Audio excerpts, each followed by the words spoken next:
Out of the Art Cave, Influences and Aspirations.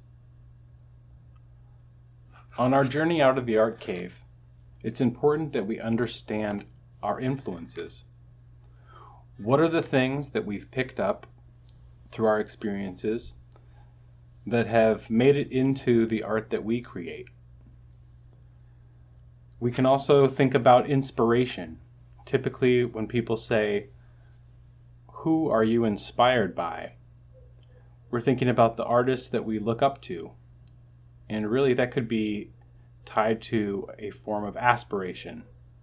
When we see artwork that we think is amazing, we're picking up on the mastery of the artist, and there might be particular qualities that we admire so much that we want to put that into the art that we're going to make. So you can be passively influenced by the art in the world around you as well. So the culture that you're living in, there is going to be a certain type of artwork that is most present. And if you're picking up on the world around you and you're picking up your pencil, you are going to imitate some of the artwork that you've seen around you. So if we take a step back and we understand what those influences are, we can help guide ourselves. I think it's very important to do this in your artistic process, and I think if you do this early on, you can actually make a huge leap forward. You can help discern the subject matter, the materials and process that you would like to emulate, and really get ahead. If you're on a process where you want to try every single style under the sun, that's great, but you could also skip ahead to the actual styles and techniques, maybe the specific material that you would like to draw with. So you have to know your influences to help yourself grow on the path. So how do we find our influences? One of the great ways to do this is to do an artist search and find artists that you're really drawn to. We've talked about the subjective nature of experiencing art and how we all have different tastes. So you don't necessarily need to know why, but just go ahead and pick out those artists that you just really, really love their work. That's going to be the biggest clue for what some of your personal artistic goals might become, and the styles and techniques you might already be influenced by. We're starting at the beginning with drawing materials, pencil, graphite, watercolor, but this could apply to digital art techniques. And there's a chance that there's a technique that will help you achieve the look that you are aspiring towards. So if there's a really slick digital process that is making the final artwork look a certain way, it's going to be really hard to emulate that without knowing what that process is. So going and finding those pieces of artwork that you are totally blown away by and understanding how it was produced is going to be your first step towards setting your artistic goals. Another great place you can go when you're trying to reflect on what your influences are is your own childhood. You can think back to where you grew up, the actual physical environment. Did you grow up in a city? Did you grow up in a small town? Were you in the mountains? Were you on the coast? What did you like to do in the summertime? What were your leisure activities? Where did you like to travel? Where have you been in the world?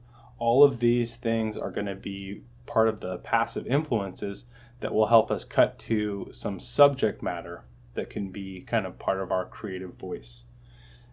Everything that we have experienced in our personal life can give us a more unique voice when we're creating our artwork. We all have something unique to say, so it's good to kind of think about who you are and where you've come from. You're also most likely going to be influenced by the material that you were exposed to when you were young and impressionable. So that could be the favorite movies and books. You may have formed some of your early tastes. By the time you're a teenager, you might have a pretty solid understanding of the type of music you like and the type of movies you like to watch. And so if you pick up on a certain type of aesthetic, that is a visual language that's tied to a certain thing that you like, that aesthetic is present in the mediums that you're enjoying. So all of that entertainment, the books, the movies. Are you really into fantasy? Do you like sci-fi? Those type of genres can really draw you to be creative in the first place. So if you read a story that you really loved as a child, that might have been the thing that made you want to tell stories. You may be a writer, you may be a photographer, you may be a sculptor. And so taking that little time to go back and think, what was the thing that actually got me to start drawing as a child? What was the thing that I was most into? You can go back and kind of give yourself a chance to see if those are still the things that you're interested in or if your tastes have changed, right? So we can kind of follow the progression, and maybe those early childhood interests led you towards those other things. Your personal interests that you're doing today can be a source of influence. Your personal interests could relate to a hobby. That could be a sport. That could be something that you do in your spare time. Think about what you're reading right now, what type of movies and entertainment that you're absorbing, what type of stories are you most drawn to.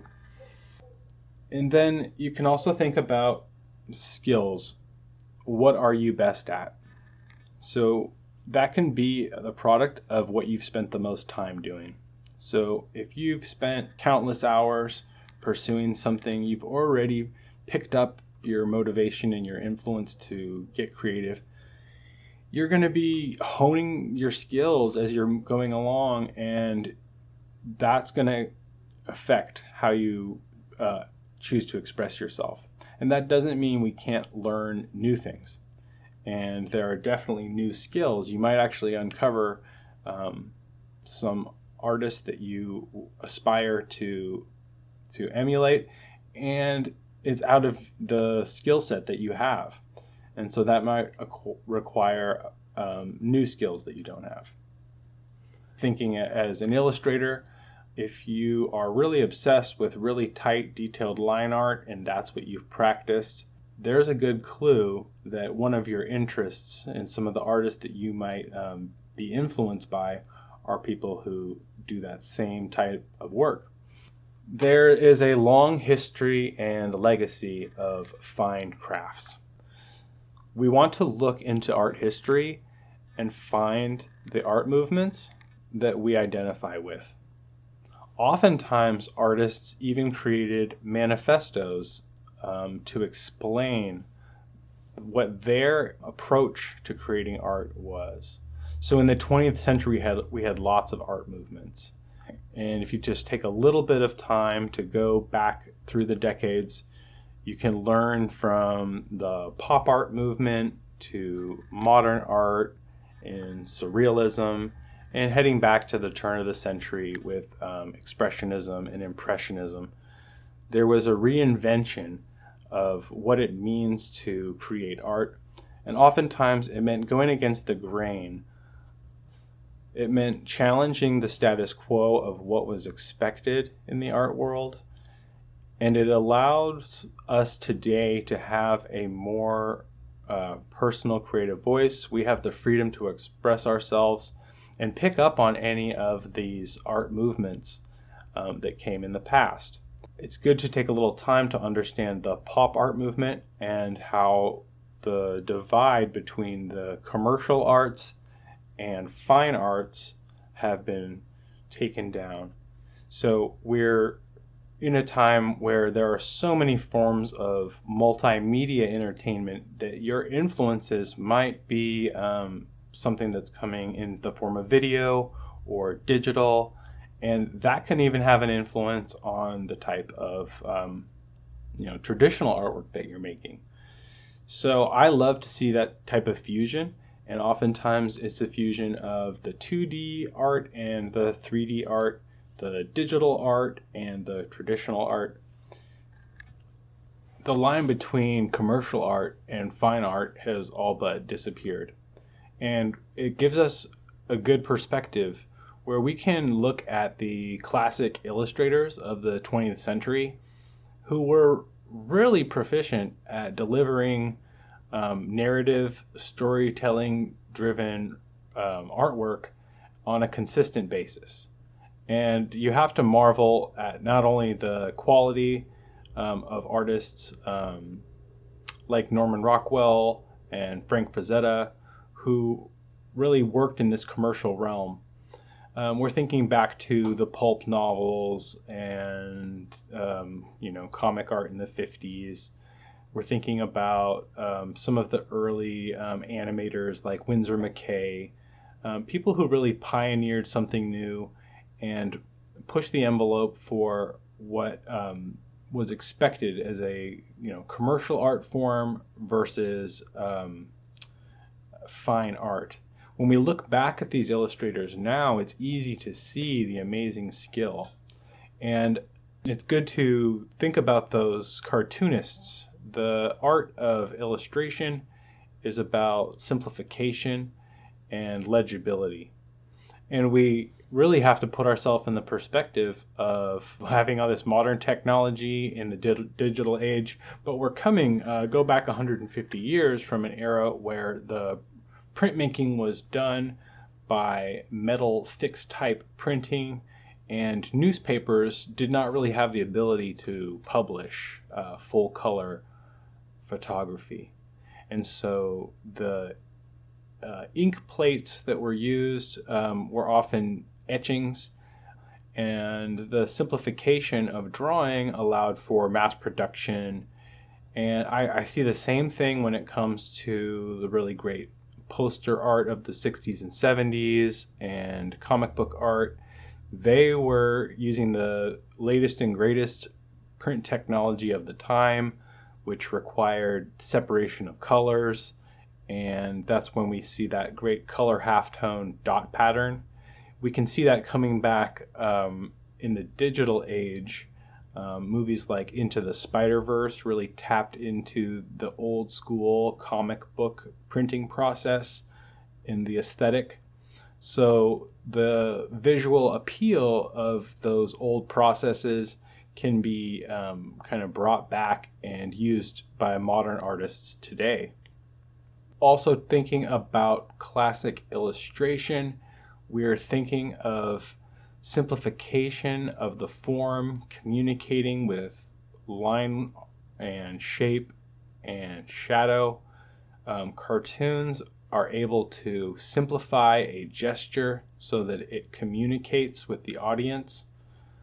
There is a lot to be learned from some of the artwork that has not made it into the fine art galleries until recently. And by recently, I mean the last few decades. This goes for graffiti and street art. Since its emergence in the 80s, it has been brought into the fold of the fine art community, and there is a huge range from what the street artists and exhibitionists are doing today, with influence and inspiration from that original graffiti era of the 80s.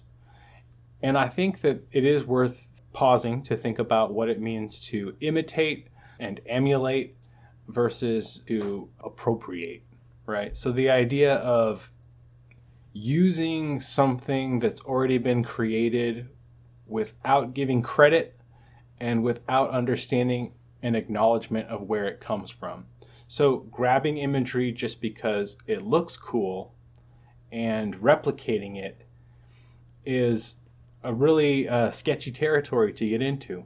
Because as an artist, how would I feel if someone did that to me? So that's always the test. we're going to challenge ourselves to invent something new. So understanding our influences makes sure that we're not just being passively guided to be a clone of somebody else. We want to be original, and we're allowed to understand that those influences are out there whether we choose to accept them or not. We're also putting our work out there, so you do have to expect that once you put something out into the public, it is going to influence others, and that should be the goal. I wouldn't worry too much about the ideas that you're putting out there and the style that you're using being taken. You have to make sure that you are putting yourself out there with enough of an impact and a voice that you're going to stand alone and no one can diminish what you were able to accomplish. This can get really tricky. In the modern digital age, there is a lot of digital artwork that is getting traded and shared, and it is also putting us in that position where we have every single type of artwork that you can imagine, skilled artists from around the world. This is a global phenomenon. The art community is able to share and learn, and I predict that this is going to lead to a huge leap forward. The rate of progression of young artists seems to be increasing, and I think that's because we can get access to some of the finest work that's happening on the planet. So if we want to level up faster as an artist, understanding our influences will help guide us on the course, so we know who to follow and we can pick up on the styles and techniques that are really at the forefront of the aesthetic that we enjoy most. Another great benefit of analyzing your influences is getting to some unique subject matter. It's important that we come up with good ideas when we're coming up with our artwork. And once we go back to our childhood, think about our personal interests, look at other artists' work, we have to come up with something to draw. That's that question that's been on my mind since I was 5 years old. What should I draw? The subject matter that you put into your work is going to be your creative voice. It's good to use the influences from your childhood, your personal interests, your skills, art history, and the artists that you look up to hone in on the subject matter that you want to put into your work. This can be about narrative storytelling and putting in the elements and details that will bring in your audience and communicate the things that you want to communicate. Or this can be simply start to finish. How do you come up with an idea? What is your process? Are you someone who's drawing directly from nature? Do you like to have references and live models? Are you someone who's working in a very 2D space and using really illustrative cartooning skills? Depending on the type of work you're doing, you're going to have a different intent. So the message that you're trying to get across is going to, come forward in the subject matter that you choose. And if you think about your body of work, if you put it all together, is there some sort of theme or consistency? It's good to have an artist statement. This is your own personal philosophy. This ties back into your personal goals and your motivation. And that artist statement would go right on the wall in your gallery show. So if you were to put together a gallery show or present a portfolio of your work, is there some sort of narrative theme that can be carried throughout all of the different pieces? And the way that we're able to identify what relates to something else can be the actual objects that you're putting in there. So let's think about a very particular example.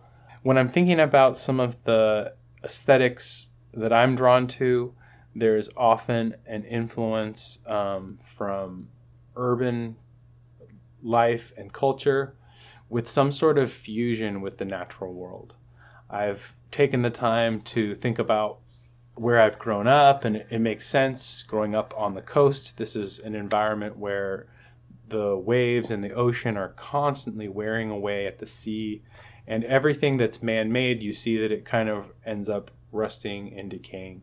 And it's really great to see the kind of vibrant life that comes out of this urban landscape, and what I like to see right where that urban landscapes meets up with nature. This would be the kind of subject matter that I could put into my personal work. If I was working on a project doing visual development, the subject matter that I'm putting in there would change based on the story that we're trying to tell. You can tell your story through animation, video games, illustration, and comic books. All of these different mediums have the ability to deliver, and you're going to find the technique and the medium that you want to tell your story in, and that's probably going to be coming somewhat from your influences, but you're also going to be creating something unique.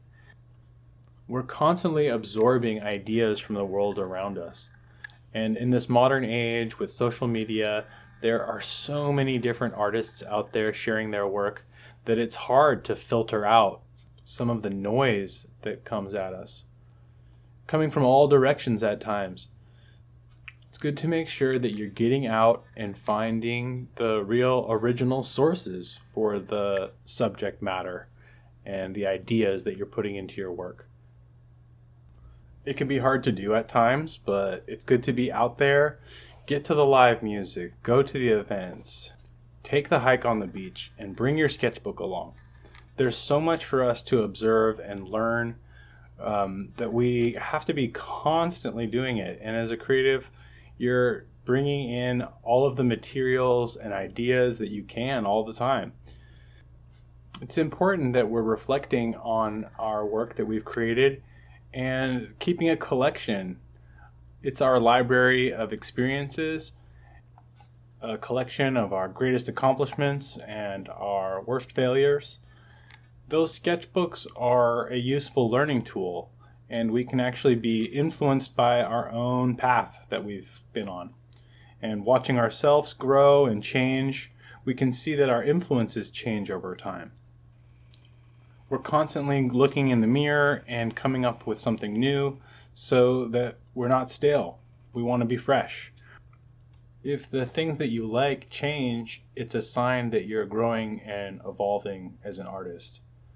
There's a process to constantly gathering and curating. We're filtering out and we're adopting new ideas. So it's a journey, it's a constant process. In the end, we want to make the work that we're most proud of and feel that sense of fulfillment that comes from achieving our creative goals.